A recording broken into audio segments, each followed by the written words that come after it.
Hey, Tony Gassins here. Y'all gotta forgive me. Got my white man outfit on today. Yes, sir. Got a white man outfit on today now.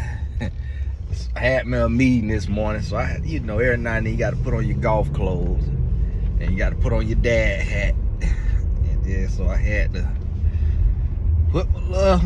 So y'all gotta forgive me. I'm going to get a haircut.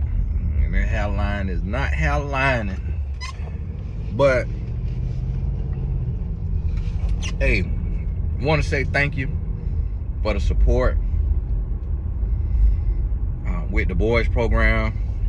They fly out tomorrow morning at 9 o'clock, headed up to Cincinnati Airport. Now, if I had about 10 of y'all in Cincinnati, I'll have y'all make some signs, welcome TGE, and go up there to the airport. I should have thought about it ahead of time. I'd have set it up. They on Frontier. We had to get that Frontier. They had the cheapest flights. And then we stay in the hotel, and actually they're leaving Cincinnati going to Hamilton, Ohio. That's where they playing at. And unfortunately, the donations that I was able to raise up, they getting held. They probably won't even get released till after the trip. So what I have to do is put up the cash, and then we have 3 more trips. So I'll be able to space it out and help, in for the future trips. So it still all counts. Or I don't know. I'm gonna check all day today, and they might release funds today, and then be in there tomorrow before they have to check into the hotel. And so it's been a blessing. God is good. I just want to say thank you to everybody who donated. I put that link in the description of every video, just because this program is through July, and then we'll have programming that's in the fall and the winter as well. And it'll be a year round, but just different things. We'll be doing different things. Different type of exposure trips. Things of that nature. CEO experiences. And y'all got to give them drinking my coffee that my wife made me. But I want to pop on here and talk to you about this here P. Diddy case, because this is very, very interesting what P. Diddy got going on.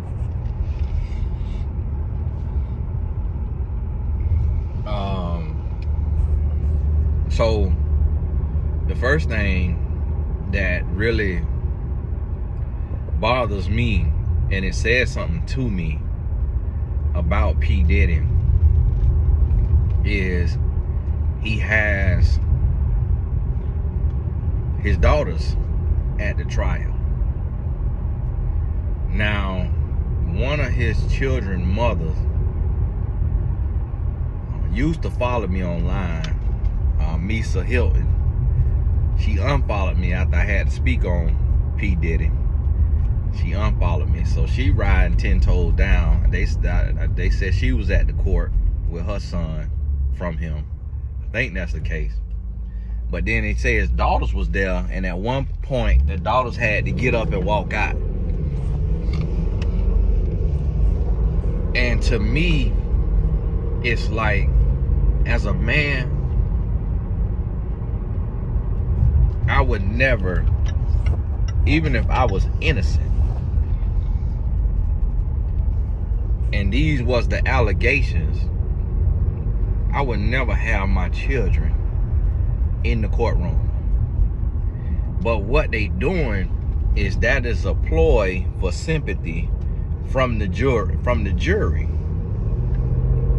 But as a man, it makes me say, well, what type of man will subject his daughters to that type of environment just to look fatherly to the jurors? Like, I'd rather look like a man on an island, standing by myself and facing these allegations, and let the jurors feel how they want to feel about that. Because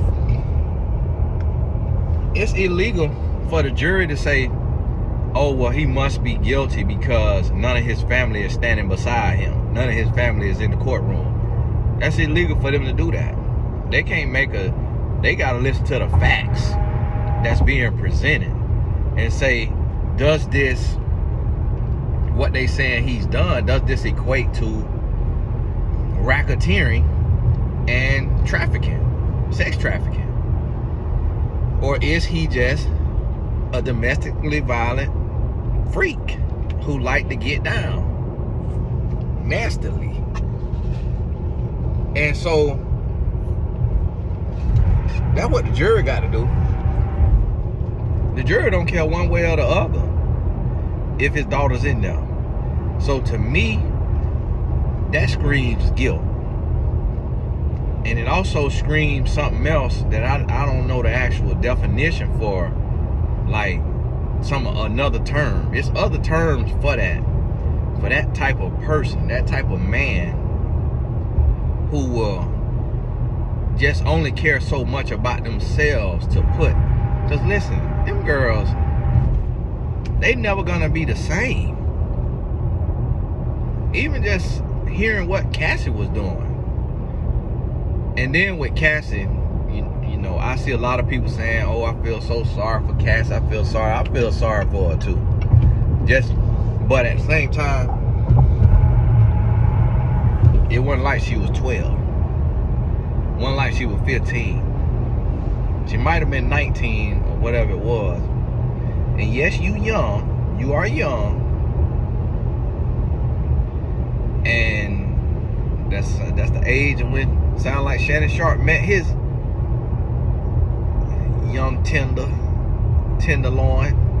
And so, yes, you are young, but at the same time, you are grown. You ain't all the way fully grown, but she have to look and see, was it anything that she did in here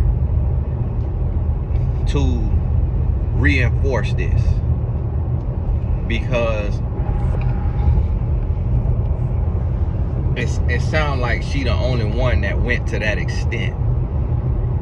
Because if it just is a situation of, and here's what I'm saying, is I met my wife at 19 and she wasn't going. She wasn't going for nothing. I couldn't even tell her, and she was raised by a single mom. Her dad was not in the home.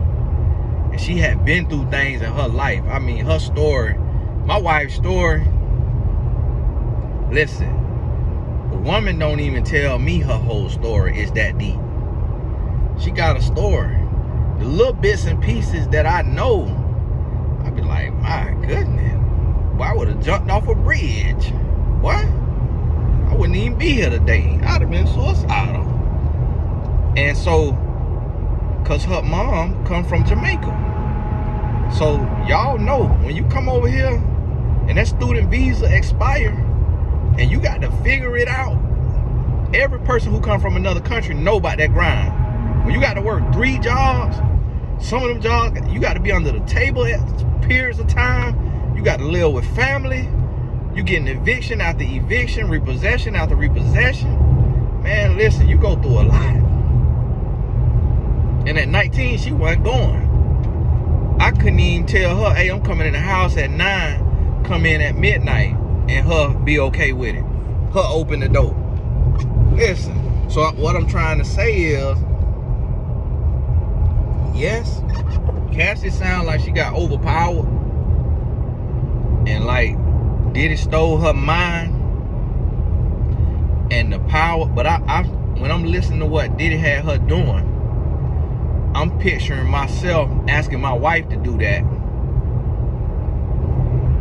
And I just came at 19. And I'm like, man, wish she had done it if I was a billionaire. And I'm just like, that's where the power dynamic was right there. That's what they mean by the power dynamic. Because the stuff Cassie was doing and agreeing to do without a gun to her head, and yeah, she got beat on and stuff like that when she tried to get away and all of that, but the stuff that she was doing, that helps you understand a power dynamic and how an abuser can utilize their positioning in your life, in your career, in your future, to make you do the unthinkable. Like, if you never understood power dynamic before, and on a more relatable scale, it's kind of like an intern going to get a dream job at Vogue or somebody like that, and the CEO inviting them to a party at a restaurant and then saying, hey, can you come over to my house and help me do this lookbook for our shoot tomorrow, and it's gonna be a few other people there helping me. And then that intern get there on a dream job, and that CEO make a move. What is that intern gonna do? One-on-one, make a move, dream job. People get paralyzed by fear, paralyzed by confrontation, and especially when it's man to a woman. And so what P. Diddy has done is extremely grotesque and absolutely disgusting. But it is being done every day on a different scale, on a smaller scale. There are CEOs and supervisors and managers and business owners sleeping with interns and assistants every single second of the day, utilizing and taking advantage of a power dynamic. School teachers sleeping with students, coaches sleeping with athletes, taking advantage of a power dynamic. And that's what P. Diddy did. Now with Cassie, I'm still in the air, because she said, and they quoted her, she said that he did force himself on her at her house in Malibu, and she said he finished inside of her. And they said, did you sleep with him again after that? And she said, yes, I did voluntarily. Later, we went out, we had a good time, and I went to his house after. And they said, why would you do that after he done R-word you? R-word meaning force. Somebody was like, what does R-word mean? Lord, come on now. Y'all got to get it together. And so, and she said, well, it's because we have been together for 10 years. So I know y'all finna be in the comments, oh, that's the Stockholm syndrome. Whatever syndrome it is, it's gonna cause some issues. You call it whatever syndrome you wanna call it. But that's gonna cause some issues in that court. Because they're gonna say, hold on now. So you saying force yourself on you. But then you saying you went back again voluntarily. Well, sister, this is not Stockholm. So to us, it looking like you reinforcing it. Now, me personally, I don't feel like that it was like love or anything like that. I think that it was times that her money was low, that she was broke, because all her money go to him. He the record label, he the manager, all the money go to him. If he don't give her no money, she broke. And me being in the industry and working with celebrities, it is a lot that a person will do to maintain their lifestyle, to keep a roof over their head, to keep a roof over their mama or their daddy head, their sister, their brother head. It is a lot that they will do. And if that means going and sleeping with a man that you done already slept with voluntarily. So I would imagine for the first year or so, probably, it could have been just voluntarily, less in a relationship. Diddy had to groom her and get her to a place of like absolute love. And so the way that abusers do this is they build you up. And so I want you to understand this. It's like this right here. Whatever your favorite food is, imagine a man taking you to eat that every day at the finest restaurant in New York City. And then imagine having a chef, having a maid, getting facials, getting massages, hands done, feet done, then getting on a private jet, riding there in a Rolls Royce, getting on a private jet. You get on the jet, it's Chanel purse, Hermes Birkin, roses, 100 dozen roses. You go on a private jet, you got a stewardess on there, you eating your finest foods, your favorite food in the air. You hugging and kissing, you making sweet love on a jet with a man that you love. You land, you get off the jet, you get ushered into a Rolls Royce. You get taken to the finest hotel, Ritz-Carlton, whatever it is. You got a butler, you got a chef, you got a maid, you got a driver, you got security. That's P. Diddy life. And here go Cassie as a young girl, teenager, 19, whatever she was, 20, and she living that life. So every single thing that Diddy did for her was a deposit. Meaning, but this is a high level now. So imagine a deposit like a bank account, a love account. Let's call it a love account. Wow, wreck right here. Ooh, Lord keep me safe. Lord keep me safe. Could have been me out there. So imagine a love account. And a man take a woman out to dinner, that's putting $100 in that love account. Well, P. Diddy going to dinner, that's putting $10,000 into that love account. You get on a private jet costs $100,000. The ones that P. Diddy fly on, every flight costs $100,000. Listen, I have flown private and paid for it out of my pocket. Let me help y'all understand something now. I flew on an old plane. You see? Plane had duct tape on the wing. Not literally. From Boca Raton to Jamaica. 2.5 hour flight. There and back.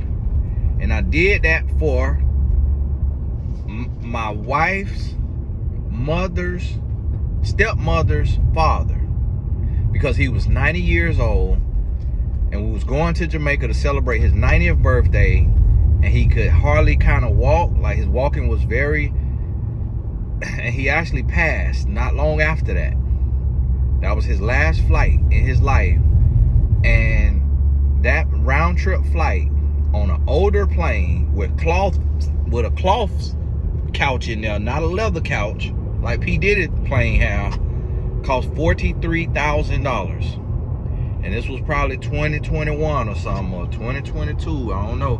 $43,000. I can't afford it today, we're in a recession. Now, I paid for it out of Bitcoin, because I'm a Bitcoin investor, and I had got in real early, and so I paid for it out of my profits. So it wasn't out of nothing else, it was Bitcoin. I'm not saying get Bitcoin, because I don't know what it's gonna do, but I put in there what I could afford to lose. And my wife allowed me to do it, and then my money triple, quadruple, or whatever it was. And so I pulled from out of there, and paid for that with Bitcoin. So that same flight, they had planes that would have cost me $100,000. Diddy flying from New York to Los Angeles in a big boy plane. One way is $60,000. One way in the planes he be in. And so I need you to understand that. So every dollar that he spend, that's a dollar into the love account. So then now, this young lady feels completely owned by him. She feels completely indebted. And I've gone through this in a basic relationship, to where this happens every day in normal relationships, to where when you love a woman and you love her, and when I'm saying love, I don't mean you actually love her, but I mean you showing her love, acts of love. When you do that to a woman, that builds up. That add up with her. It add up with her. So then, when you curse at her, you subtract. Now you withdrawing from the deposits.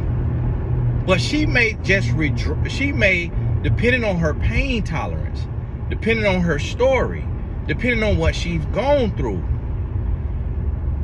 you could take her to dinner and she deposits $1,000 into her love account. 1,000 units, $1,000, whatever you want to call it. She deposited that into her love account. When you curse at her, call her a B, she might withdraw 100, because her mama cussed at her whole life. Her daddy was not in her life. So now, just to have a man in her life that's been showing her love for a year straight, she might not withdraw nothing the first time you cuss at her. You see, you understand what I'm saying? So that's how this right here can happen in an abusive relationship. Because Diddy made so many deposits that Cassie's love account was overflowing with millions. She had at least $1 million in that love account. This proverbial, this not real dollars now. So I have to explain this for some of y'all. Come on now, get it together. I know what amount of money gonna make me go do that. You never been through it, so hush. Because when you go through it, and the Lord has taught me that lesson, Tony, stop saying what you would and would not do until you in it. Because guess what? I used to judge people for what they do in their shoes, and then as soon as I get in their shoes, I'm doing the same thing they did. And I learned, boy, I say, nah, I see what people talking about when they say you don't know until you done gone through it. So that's how Diddy did this. But let me tell you something else about Diddy. Number one, he got childhood trauma. You cannot do what he has done and not have childhood trauma. I don't know to what extent his childhood trauma is. Personally, it sounds like he was doing, to me, it sounds like he was doing what Kanye say he was doing. Kanye say he was singing on the microphone. I'm not talking about music now. I'm talking about his male cousin microphone.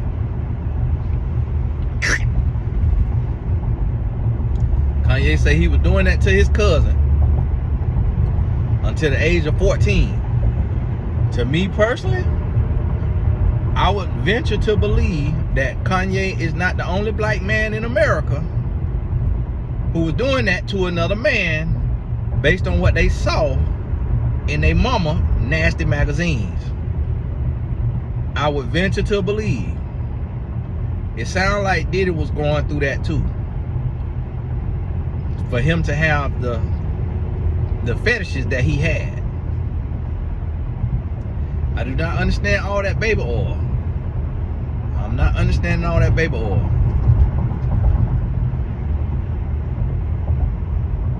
and y'all gotta forgive me because I'm a visual person. And so just, you know, talking about this and just processing what these people were saying was going on is just disturbing to the highest level. I do not understand all that baby oil.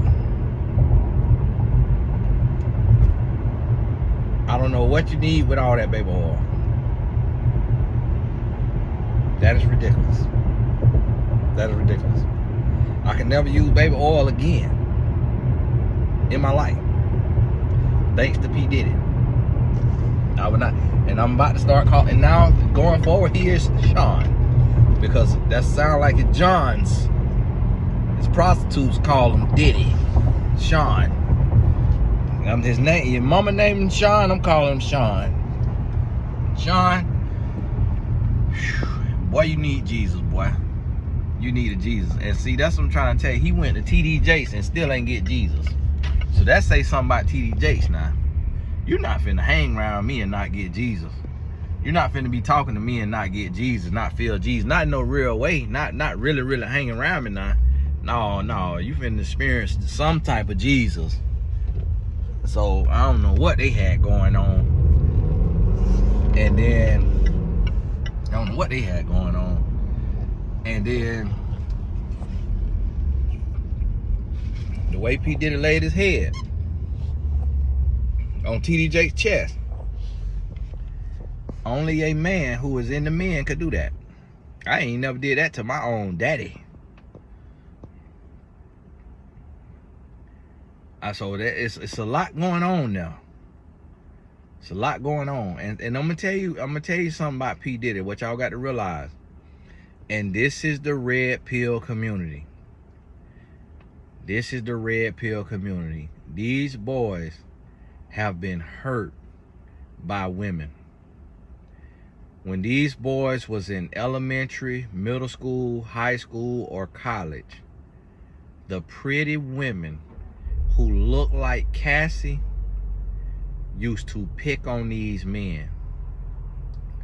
Used to call these men nerds, lames, ugly, dorks, goofy. Because you could look at P. Diddy. Now, he have certain resemblance of an alien that they have shown on cartoons and stuff. His shape of his head and his hairline give you certain angles. He looked like an alien that they show on the stuff. He looked like one off of Men in Black. And I'm not picking on him. I'm just making a real reference so you understand how people mind work. So you know how they have Men in Black where on the movie with Will Smith, and then where it look like a real person, and next thing you know, their head busts open and the tentacles come out and grab you. That's what P. Diddy kind of looked like. Now you take that same head and you put that in a 12-year-old boy body. That boy got a head on him. That boy got a head on him. And you see, even with all that money, he still have an overbite. You put that set of teeth on a 12-year-old boy, he going through HE double hockey sticks. He getting bullied. He getting thumped in the ears, thumped in the head.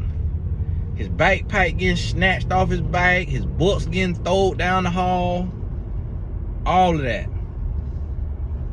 And people talking, oh, his daddy was a drug dealer, all that. No, that ain't got nothing to do with how women treated him. Because I'm gonna tell you something like this. As a man who have been out there with any woman I wanted to be with, there was not a young lady in school that I could not get.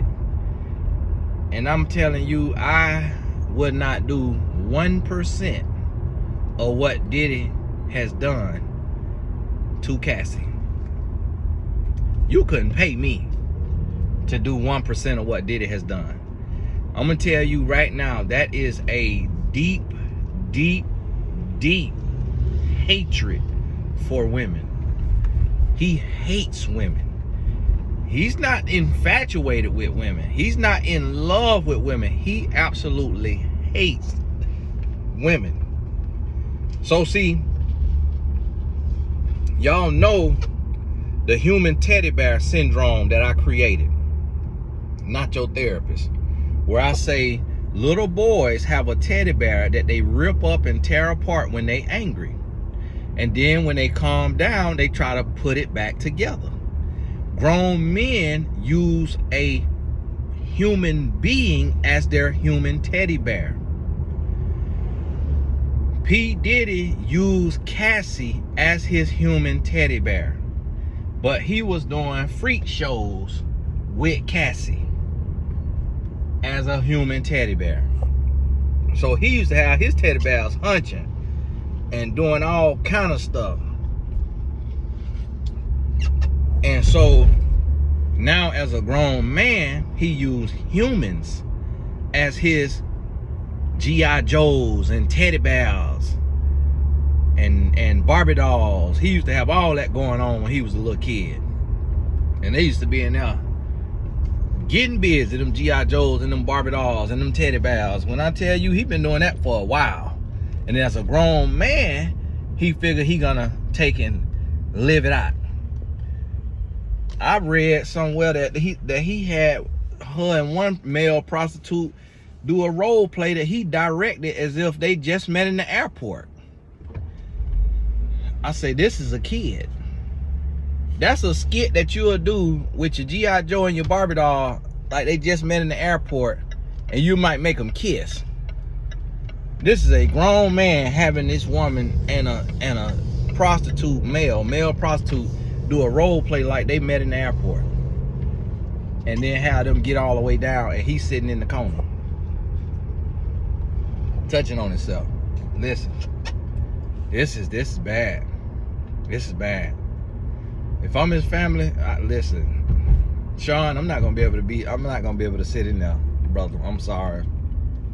It's just too much going on, brother. I can't even keep my food down in here. I'm sitting in the courtroom. I keep throwing up on the people bench.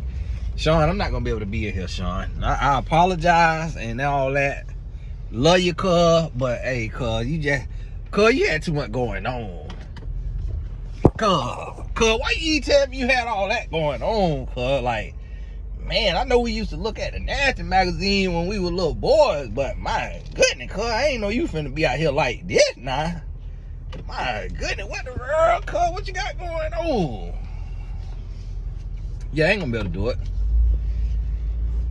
I ain't gonna be able to sit in the people courtroom, Sean.